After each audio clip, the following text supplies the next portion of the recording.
بسم اللہ الرحمن الرحیم۔ آج ہم بات کریں گے کہ ایک ٹیچر کو روحانی باپ یا روحانی ماں کیوں کہا جاتا ہے۔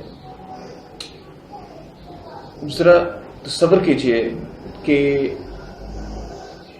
پیدائش سے پہلے آپ ایک روح تھے، آپ ایک اسپرٹ تھے، ایک روح تھے، اور ایک کسی اچھی جگہ پہ، کسی اعلیٰ ترین مقام پہ، کسی شاندار جگہ پہ، جنت جیسی جگہ پہ، بالکل اللہ کے قریب آپ رہ رہے تھے۔ اچانک زمین پر دو لوگوں کی شادی ہوئی اور انہوں نے اللہ سے دعا کرنی شروع کر دی، گڑ گڑا کر کہ اللہ ہمیں اولاد سے نواز۔ اللہ تعالیٰ سننے والا ہے، وہ سنتا ہے۔ اس نے ان کی دعا سنی اور ان کو ایک بہترین، تمام روحوں میں سے ایک بہترین روح سے نواز دیا اور ان کو بیٹا یا بیٹی عطا کی۔ اللہ تعالیٰ تو سب کی دعائیں سنتا ہے، اور اس نے یہ بات سن لی، اور آخر کار ان کو ایک روح کے ساتھ ساتھ ایک جسم والی روح بھی ایک مل گئی، ان کو بیٹا یا بیٹی مل گئی۔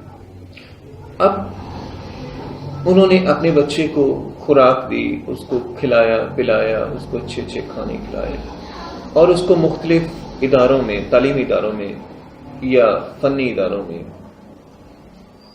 علم حاصل کرنے کے لیے بھیجا تاکہ وہ زندگی میں کامیاب ہو سکے۔ انہوں نے پیسہ خرچ کیا، انہوں نے اس کو خوراک دی، اور انہوں نے اس کی جسم کا بہت زیادہ خیال رکھا۔ اس طرح ہم کہہ سکتے ہیں کہ والدین بچوں کی جسمانی ضروریات کے لیے تو بہت کچھ کرتے ہیں، لیکن وہ ان کی روح کی بہتری کے لیے اتنا کام نہیں کرتے جتنا کہ استاد کرتا ہے۔ ٹیچر کیا کرتے ہیں، استاد کیا کرتے ہیں، اساتذہ کیا کرتے ہیں۔ اساتذہ کا مقصد یہ ہوتا ہے کہ اس کی جسمانی ضروریات کی بجائے اس کی روح کا خیال رکھا جائے، اور اس کی روح کی بہتری کے لیے جو کچھ وہ کر سکتے ہیں وہ کریں۔ وہ اس کو پڑھاتے ہیں، وہ اس کو مختلف علم سکھاتے ہیں، اور حتیٰ کہ وہ اپنے کام پہ لگ جاتا ہے، اور وہ ایک وقت آتا ہے جب وہ بچہ بڑا ہوتا ہے، بوڑھا ہوتا ہے، اور پھر مر جاتا ہے۔ اب مرنے کے بعد اس کی روح پھر آزاد ہے۔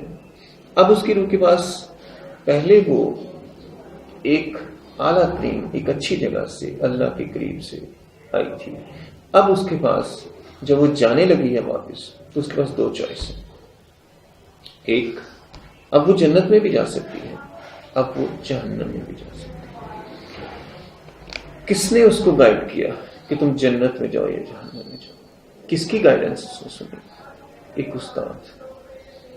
اگر استاد نے اس کو اچھے طریقے سے، ایک مثبت طریقے سے اس کو علم دیا، اس کو اچھی باتیں سکھائیں، اس کو نیکی کا راستہ بتایا، اس کو سیدھا راستہ بتایا، تو ظاہر ہے وہ جنت میں جائے گا، اور اس نے اس پہ عمل بھی کیا تو ظاہر ہے وہ جنت میں جائے گا۔ لیکن اگر استاد نے اس کو غلط باتیں بتائیں، اس کو ڈاکے مارنا، اس کو چوری کرنا، اس کو برے کام کرنا سکھایا، تو ظاہر ہے کہ اب اس کی روح جو ہے جنت میں تو نہیں جا سکتی۔ آپ اس کو کہہ سکتے ہیں کہ سارے والدین یا سارے اساتذہ ایک جیسے نہیں ہوتے، لیکن زیادہ تر کی بات ہے یا بہت سو کی بات ہے کہ وہ اپنے بچوں کو زیادہ تر ان کی جسمانی ضروریات کا تو خیال رکھتے ہیں، لیکن ان کی روحانی پرورش کے لیے استاد سے بہتر کوئی نہیں ہو سکتا۔ اسی لیے استاد کو روحانی ماں یا روحانی باپ بھی کہتے ہیں۔ بہت شکریہ۔